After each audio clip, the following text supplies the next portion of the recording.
Memang Pak Jokowi sudah memberikan kuasa kepada kami untuk hadir mengikuti gelar perkara. Jadi penguasaan itu kepada advokat itu sah, Mbak. Dan kemarin juga kami sudah mengikuti seluruh gelar dari awal sampai akhir. 12 jam ya, sesi 1, sesi 2, beliau di sesi 2. Nah, saya mau komentari sedikit ya. Jadi kalau kami secara hukum tidak menggubris ini, Mbak. Kita lebih kepada bukti aslinya. Dan sesuai dugaan kami dari awal, ditunjukkan pun masih ribut gitu ya. Dan terbukti kemarin sudah ditunjukkan kepada seluruh, mohon maaf, para tersangka ya, dan penasihat hukumnya ya, dan pada saat keluar beragam-ragam pendapatnya. Waktu di depan penyidik manggut-manggut pada diam semua, speechless ya. Tapi pas keluar udah beda-beda. Ada sebagian mengakui ini asli. Speechless gimana maksudnya, Pak? Enggak ada berkomentar di situ. Ini palsu, ini palsu. Enggak ada dia. Ya kita nggak mungkin lah bilang. Nah, tapi pas keluar menariknya satu nih. Satu kelompok keluar beda pendapat. Satu kelompok bilang itu asli, saya sudah lihat.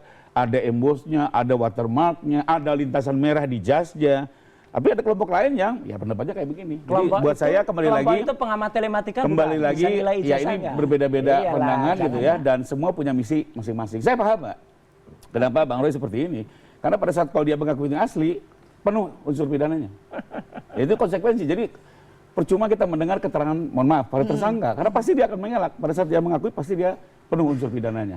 Ya, jadi itu wajar. Tapi yang menarik adalah beda-beda pendapat dan berubah-berubah terus tuh isunya. Kita kembali ke laporan kami di awal. Itu jelas yang kami laporkan. Apa yang kita keberatan itu kan ada menyatakan tanda tangan rektor diduga palsu. Times New Roman huruf diduga ini apa rekayasa. Lalu ketiga ini punyanya Dul Matno. Sebelumnya lagi punya apa Hari Mulyono, berubah-ubah terus tuh ya. Nah, ternyata kemarin udah lagi ya kita dengar tadi. Itu tidak dibahas lagi, ceritanya udah tahu-tahu fotonya lah nggak tajam gitu ya. Itu kan apa isu yang terus loncat-loncat berubah-ubah membuktikan apa beliau sendiri tidak jajak gitu ya, karena ya kembali lagi nggak punya basis apa tidak yang jejak, cukup tidak kuat, firm maksudnya. Tidak firm, loncat-loncat terus isunya gitu. Jadi saya bercandanya, Mbak, malaikat dari surga turun bilang ini asli pun tetap dilawan apalagi manusia gitu ya. Jadi ya kita ikuti aja, bawa malaikat lah. Kita apa kita senyum aja lah disamakan malaikat. Dan terakhir memang kuncinya adalah ini harus dibawa ke persidangan. Sebegitukah mendewakan seorang Joko Widodo disamakan malaikat itu loh. Bahwa ini benar atau enggak, biar dia yang memutuskan. Karena kalau ini putar-putar terus, semua punya versi masing-masing. Dan yang saya takutkan satu, Mbak, masyarakat terpecah dan terprovokasi. Ini yang menurut saya tidak mau ya.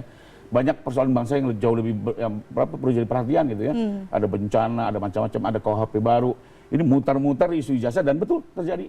Itikat baik Pak Direskrim, ini kan waktu kemarin juga terjadi perdebatan, tunjukkan atau tidak. Menurut Anda ini mutar-mutar? Kalau kami, standingnya jelas, sudah di sidang aja. Biar atraksi-atraksinya di sidang saja lah ya. Gitu ya. Biar sandiwara di sidang saja, nanti dinilai oleh hakim.